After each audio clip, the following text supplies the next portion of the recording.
வணக்கம், welcome back to the channel. மருந்தும் மருத்துவமாகும் உணவு பகுதியில் இன்னைக்கு என்ன பார்க்க போறோம் அப்படின்னா, உடல் பலம், எலும்பு பலம், குடலுக்கு ஆரோக்கியம் ஒரு கப்பு கஞ்சிலே கிடைக்குது அப்படின்னா உங்களால நம்ப முடியும். ஆனா அதுதாங்க உண்மை. வாங்க அவ்வளவு சக்தி மிகுந்த கஞ்சி எப்படி செய்யறதுன்னு பார்க்கலாம். நம்ம சேர்க்கக்கூடிய பொருள் மற்றும் அதோட பெனிஃபிட்ஸை ஃபுல்லா தெரிஞ்சுக்கணும் அப்படின்னா வீடியோவை ஸ்கிப் பண்ணாம ஃபுல்லா பாருங்க. அங்க கஞ்சி எப்படி செய்யறதுன்னு பார்க்கலாம். நம்ம சேர்க்கக்கூடிய பொருள் என்னன்னா, உடலை குளிர்ச்சியை வச்சிருக்க கம்பு, எலும்புக்கு கால்சியம் சத்து தரக்கூடிய ராகி, உடல் சக்தி பலத்தை கொடுக்கக்கூடிய கருப்பு உளுந்து.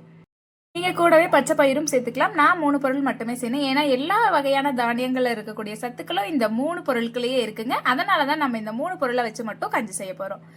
நம்ம எடுத்துக்கிட்ட கம்பு, ராகி ரெண்டையும் வந்துட்டு நல்லா செவக்கிற அளவுக்கு, அதாவது வாசம் வர அளவுக்கு வறுத்து எடுத்துக்கோங்க. கருப்பு உளுந்து நல்லா கலர் மாதிரி வர அளவுக்கு வறுத்து எடுத்துக்கலாம். நீங்க கருப்பு உளுந்து சேர்த்துக்கலாம், வெள்ளை உளுந்து சேர்த்துக்கலாம், கருப்பு உளுந்து உடைச்ச உளுந்தும் சேர்த்துக்கலாம். நீங்க கருப்பு உளுந்தா சேர்த்துக்கிறீங்க அப்படின்னா உங்களுக்கு வறுபட்டது தெரியணுங்கிறதுக்காக அது கூடவே கொஞ்சமா வெள்ளை உளுந்து சேர்த்துக்கோங்க.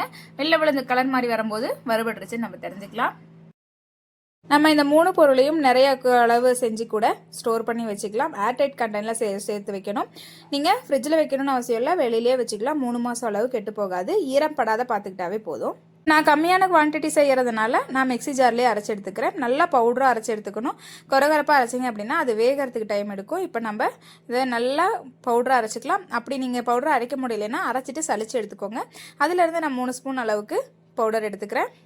இது கூடவே நான் தண்ணி சேர்த்துக்கிறேன். நீங்கள் எந்த அளவில், அதாவது 1 டம்ளர் எடுக்கிறீங்க அப்படின்னா 1 டம்ளர் மாவு எடுக்கிறீங்கன்னா 7 டம்ளர் அளவுக்கு தண்ணி எடுத்துக்கோங்க. அது கூடவே கொஞ்சம் உப்பு சேர்த்து கட்டி இல்லாமல் கலந்து விட்டுட்டு அதுக்கப்புறம் ஸ்டவ் ஆன் பண்ணிக்கோங்க. நல்லா கிண்டிகிட்டே இருக்கலாம். வச்சு ஒரு 5 நிமிஷத்துலேயே அது கெட்டியாக ஆரம்பிச்சிடும். நீங்கள் அதனால் கைவிடாமல் கிண்டிகிட்டே இருங்க. இந்த கஞ்சியை குழந்தைங்கள்லேருந்து பெரியவங்க வரையில எல்லாருக்குமே கொடுக்கலாம். இது உடம்புக்கு ரொம்ப நல்லது.